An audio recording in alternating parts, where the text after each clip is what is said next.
ಅಧ್ಯಕ್ಷರೇ, ಅತಿಥಿಗಳೇ ಹಾಗೂ ಎಲ್ಲ ಸಹೋದರ ಸಹೋದರಿಯರಿಗೆ ಮುಂಜಾನೆಯ ನಮಸ್ಕಾರಗಳು.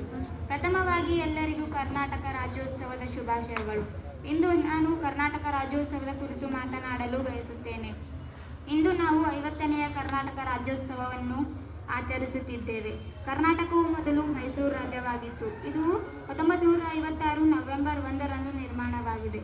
ಮೈಸೂರು ಸಂಸ್ಥಾನ, ಮುಂಬೈ ಕರ್ನಾಟಕ, ಹೈದರಾಬಾದ್ ಕರ್ನಾಟಕ, ಮದ್ರಾಸ್ ಕರ್ನಾಟಕ ಎಂದು 4 ಭಾಗಗಳಾಗಿದ್ದ ಕನ್ನಡ ನಾಡು ಈ ದಿನ ರಾಜಕೀಯವಾಗಿ ಒಂದಾಗಿದೆ.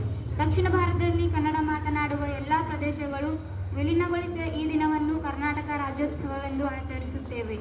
ಕರ್ನಾಟಕ ಕುಲಪುರೋಹಿತ ಎಂದು ಬಿರುದು ಪಡೆದ ಆಲೂರು ವೆಂಕಟರಾಯ್ ಅವರು 1905ರಲ್ಲಿ ಕರ್ನಾಟಕ ಏಕೀಕರಣ ಎಂಬ ಚಳುವಳಿಯನ್ನು ಪ್ರಾರಂಭಿಸಿದರು. ಮೈಸೂರು ರಾಜ್ಯವು ಕರ್ನಾಟಕ ಎಂಬ ಹೆಸರು ಪಡೆಯಲು ಅನೇಕ ಮಹನೀಯರು ಕಷ್ಟಪಟ್ಟಿದ್ದಾರೆ. ಆ ಮಹನೀಯರನ್ನು ನಾವು ಈ ದಿನ ಸ್ಮರಿಸಬೇಕು.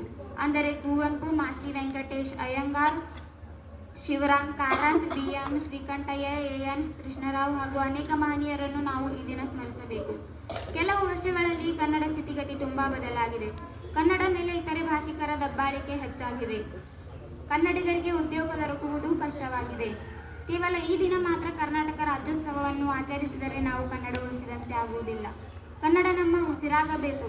ಬೇರೆ ಭಾಷೆ ಕಲಿಯುವುದು ಖಂಡಿತ ತಪ್ಪಲ್ಲ. ಆದರೆ ಬೇರೆ ಭಾಷೆ ಕಲಿತು ಕನ್ನಡವನ್ನು ಮರೆಯುವುದು ತಪ್ಪು. ಎಲ್ಲಾದರೂ ಇರು, ಎಂತಾದರೂ ಇರು, ಎಂದೆಂದಿಗೂ ನೀ ಕನ್ನಡನಾಗಿರು. ಕನ್ನಡವೇ ಸತ್ಯ, ಕನ್ನಡವೇ ನಿತ್ಯ ಎಂದು ಕುವೆಂಪು ಅವರು ಬರೆದ 4 ಸಾಲುಗಳನ್ನು ಹೇಳುತ್ತಾ ನನ್ನ ಪುಟ್ಟ ಭಾಷಣ ಮುಗಿಸುತ್ತೇನೆ. ಧನ್ಯವಾದಗಳು.